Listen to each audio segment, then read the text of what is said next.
नमस्कार। मैं भारत शर्मा, भारतीय नक्षत्र ज्योतिष संस्थान मुंबई की तरफ से आप सबका इस छोटे से वीडियो में स्वागत करता हूं। देखिए, हमारा विषय है धन कब आएगा, कितनी मात्रा में आएगा और इसकी पोजीशन कहाँ और कितनी रहेगी। हर व्यक्ति जो है आज की तारीख में धन को ही महत्व दे रहा है। इसमें कोई शक भी नहीं। वित्त ही रक्त है। धन के बगैर हमारे सारे कार्य रुक जाते हैं। हर कोई जानना चाहता है कि उसकी आर्थिक स्थिति कैसी रहेगी और उसके साधन क्या बनेंगे। देखिए, कृष्णमूर्ति पद्धति में धन के जो भाव है मुख्य रूप से वो 2, 6 और 11 है। दूसरा भाव आपका बैंक में जमा धन का भाव है, जबकि आपके परिश्रम का धन छठा है। छठा भाव परिश्रम का धन है। क्यों? क्योंकि सामने वाला सातवां है। जब वो कुछ खोता है, मतलब उसकी हानि होती है, तो वो छठे भाव से देखी जाती है। और छठा भाव सर्विस का भाव भी है और यही आपके परिश्रम का धन भाव है। जबकि पंचम भाव अर्थात धन का भाव है, बिना परिश्रम का धन है। कैसीनो, जुआ, सट्टा, लॉटरी, शेयर मार्केट का लाभ, ये सब पंचम भाव से देखे जाते हैं। अब हर कोई ये चाहता है कि धन कहाँ से आएगा, कितना आएगा, क्या वो हमेशा आता रहेगा। हम देखते हैं कि किसी का भी समय एक जैसा नहीं रहता है। कभी न कभी उससे भी हानि होती है। बड़ी से बड़ी कंपनी का कोई न कोई प्रोजेक्ट फेल भी हो जाता है, चाहे कितने अच्छा क्यों न रहा हो। देखिए, धन की स्थिति के लिए सबसे पहले आप द्वितीय भाव को देखें, क्योंकि वो धन को बताएगा कि कहाँ से आए। यदि दो भाव का उपनक्षत्र स्वामी, जिससे कि हम लोग सबलाट भी कहते हैं, कुछ लोग उपाधिपति भी कहते हैं और कुछ लोग उपस्वामी भी कहते हैं। यदि दो भाव का सबलाट यानी उपनक्षत्र स्वामी यदि एक भाव से जुड़ता है, तो व्यक्ति जो है 100 प्रयास से धन कमाता है, क्योंकि एक भाव लग्न का है। द्वितीय भाव जब द्वितीय भाव से ही जुड़ता है, तो आर्थिक स्थिति उसकी अच्छी रहती है। अब जब द्वितीय भाव का उपनक्षत्र स्वामी तीसरे भाव का सूचक हो, तो तीसरे भाव से संबंधित कारकों के द्वारा धन प्राप्त होगा। तो तीसरा भाव किस किस चीज का है? छोटे भाई बहनों का है। उनके जरिए उन्होंने जैसे आपकी कोई मदद कर दी, कोई प्रोजेक्ट दे दिया, कोई काम दिलवा दिया। फिर संचार, कम्युनिकेशन, पोस्ट ऑफिस, टेलीग्राम, और आज की तारीख में कंप्यूटर, जो यूट्यूब वगैरह पे आप वीडियो डालते हैं, उनके जरिए, है ना, इसके जरिए आपको धन मिलेगा। फिर चतुर्थ भाव संपत्ति का है, माता का है, वाहन का है। हम्म और गड़े हुए धन का भाव भी यही है। तो अगर दो भाव का उपलक्ष स्वामी चतुर्थ भाव का सूचक बनेगा, तो इन क्षेत्रों से आपको धन प्राप्त होगा। दो भाव का उपलक्ष स्वामी यदि पंचम भाव का सूचक होगा, तो पंचम भाव बिना परिश्रम का धन है, तो कमीशन का धन भी है। किसी न किसी कार्य के कमीशन से धन आएगा। या पंचम भाव ज्योतिष का भाव भी है, मंत्र पूजा पाठ का भाव भी है। यदि किसी का कार्य उससे जुड़ा हुआ है, तो वहां से भी धन आएगा। इसके अलावा पंचम भाव जो है प्रेमी प्रेमिका का भाव भी है, उनके जरिए भी आपको धन प्राप्त होगा। जरूरी नहीं वो आपके हाथ में धन थमा दे, वो स्थिति का निर्माण कर सकते हैं। आपको किसी से मिलवा सकते हैं, आपको कोई प्रोजेक्ट दिलवा सकते हैं, काम दिलवा सकते हैं, उनके जरिए धन प्राप्त होगा। छठा भाव सर्विस का भाव है, तो छठा भाव कर्ज का भाव भी है, तो इनके जरिए भी धन प्राप्त होगा। छठा भाव प्रतियोगिता का भाव भी है, तो उसके जरिए भी धन प्राप्त होगा।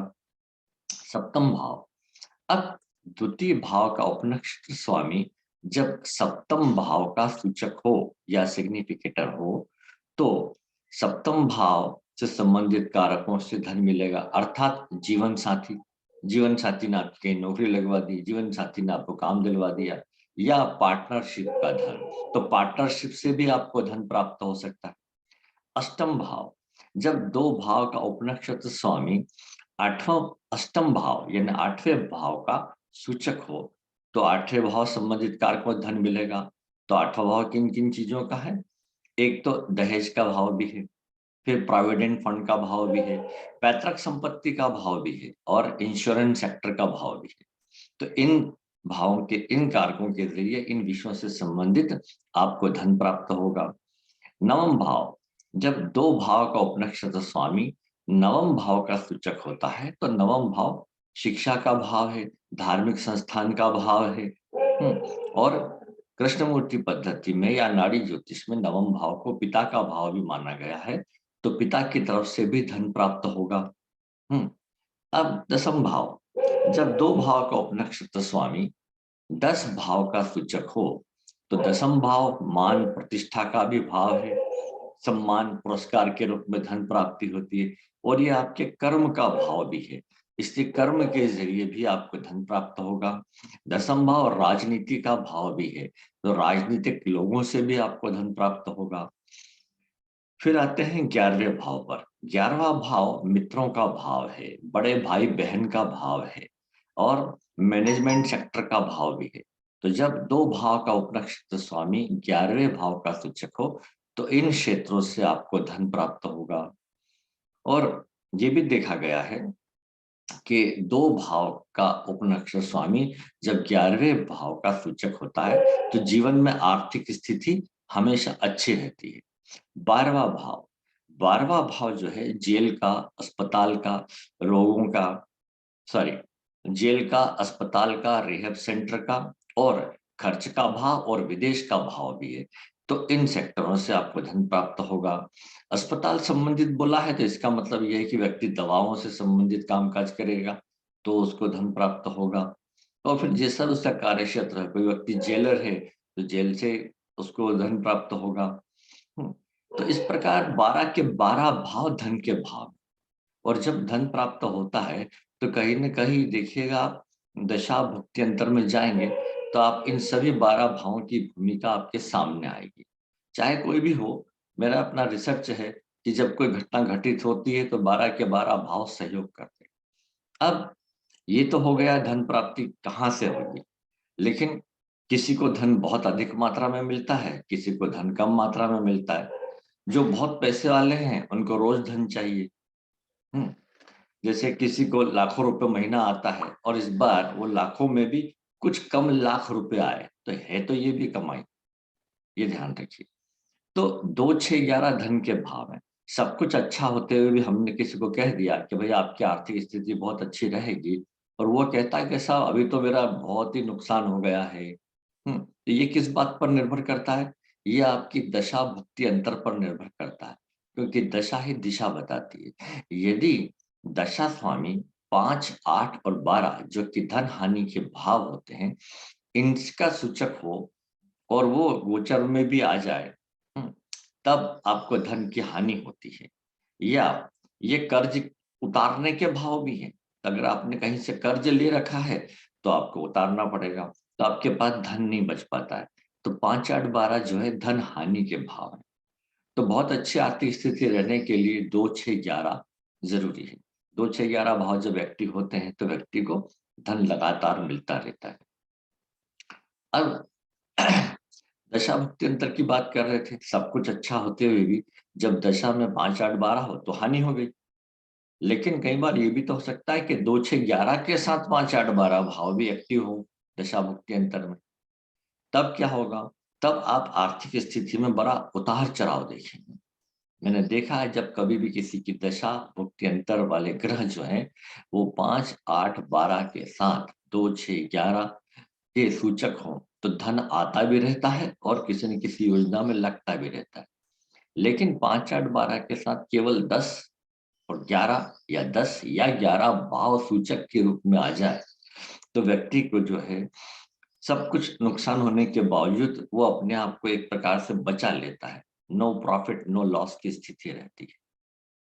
तो इस प्रकार हम देखते हैं कि हर व्यक्ति धन कमाने की चाह रखता है, और होना भी चाहिए। आज का युग जो है खर्चों का युग हो गया है, बहुत ज्यादा खर्चे बढ़ गए हैं, महंगाई बढ़ती जा रही है। तो जो आपका बजट रहता है, वो सब डिस्टर्ब हो जाता है। तनख्वाह हो या प्रॉफिट हो, वो उस लेवल पर नहीं बढ़ पाता है। तो कुछ लोगों को जो है बैठे बिठाए भी अच्छा धन प्राप्त होता रहता है। ये भाग्य है। आप कितना भी कोशिश कर लीजिए, एक लिमिट से ऊपर आपको धन नहीं मिलता है। ये आपका भाग्य है। अगर परिश्रम करने से, है ना, धन मिलता, तो सारे के सारे मजदूरी टाटा बिरला बन जाते, सारे के सारे सॉफ्टवेयर इंजीनियर मार्क जकरबर्ग बन जाते, है ना। तो वजह यही है, आपके भाग्य में जितना धन लिखा है उतना धन आपको मिलेगा। फिर ग्रहों की हम बात करें तो मेरे अनुभव से ये देखा गया है कि शनि यदि द्वितीय भाव में होता हो किसी की भी पत्रिका में, तो उसको धन संबंधी तंगी बनी रहती, चाहे कितना भी धन क्यों ना आए। ये खास तौर पर देखा। इसी प्रकार से चंद्र मंगल आमने सामने बैठे हों, या चंद्रमा पर कहीं से मंगल की दृष्टि पड़ रही हो, या चंद्र मंगल की युति केंद्र स्थान में हो, तो भी व्यक्ति को धन की समस्या नहीं रहती। वक्त पड़ने पर कहीं से भी व्यवस्था हो जाया करती।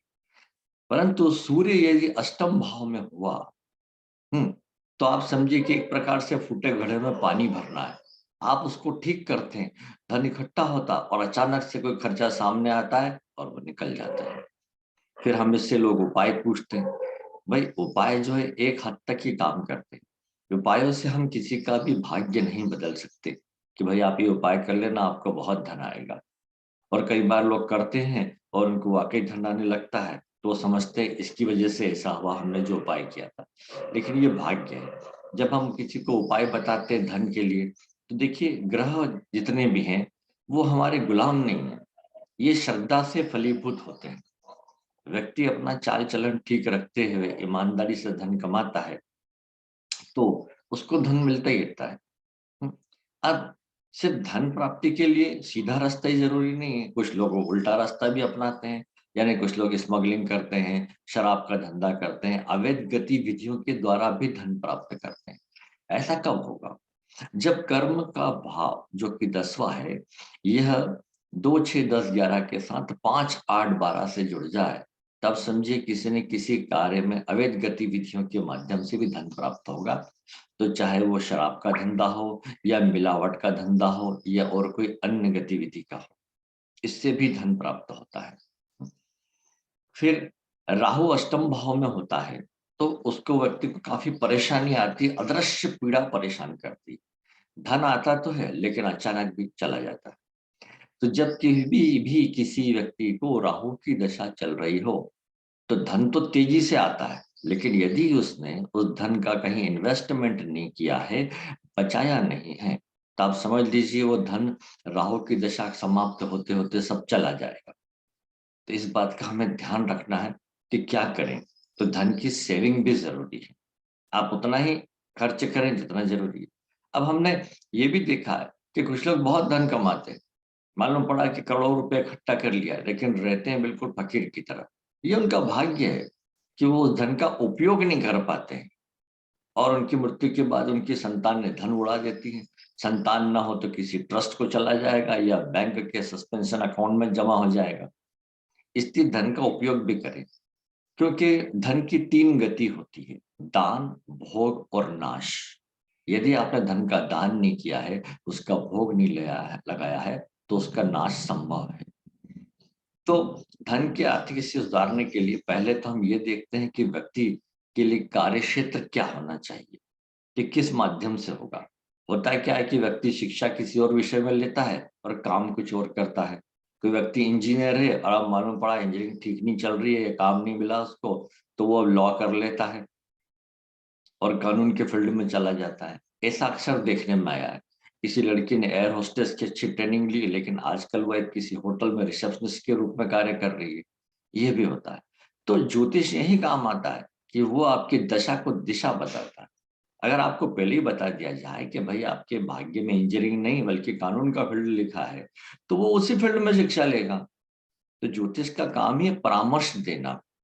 हम कहते हैं भाई हर घटना भाग्य में लिखी हुई है, तो फिर हम मेहनत क्यों करें? भाई भाग्य में सब लिखा हुआ है, लेकिन क्या होता है ज्योतिष आपको ये बता देता है कि देखिए आपका आने वाला समय खराब चल रहा है, आने वाला धन का नाश हो सकता है। तो आप क्या करेंगे? संभल जाएंगे, धन का कुछ इन्वेस्टमेंट कर देंगे, है ना, और इस प्रकार से कुछ धन बचा पाएंगे। जैसे आप कहीं जा रहे हैं, रोज एक जिस मार्ग से आप अपने ऑफिस जाते हैं, कार्य क्षेत्र जाते हैं, वो रास्ता आपको रटा हुआ है, लेकिन किसी दिन आपका उसी रास्ते पे बिना किसी कारण के एक्सीडेंट हो जाता है। आप गाड़ी अच्छी चलाते हैं लेकिन कोई आपको पीछे से ठोक देता है। अगर आपको पहले से बता दिया जाए कि अब आपके साथ ये घटना हो सकती है, तो आप थोड़ा सावधान हो जाए, है ना। मतलब घटना घटित होगी, लेकिन आप सावधान हो जाए। तो इस प्रकार से धन की स्थिति जीवन में बनी रहती है। कुछ लोगों को राजनीति से भी धन प्राप्त होता है और कुछ लोगों को अवैध गतिविधियों से भी धन प्राप्त होता है, सर्विस से भी धन प्राप्त होता है, बिजनेस से भी धन प्राप्त होता है। इन सब के बावजूद जो काम दिखाता है वो है दशा भुक्ति अंतर। दशा जो है अच्छे भावों की, धन भावों की सूचक होगी तो लगातार आपको धन मिलता रहेगा। धन्यवाद। अगले वीडियो में हम कुछ और नए विषयों पर चर्चा करेंगे।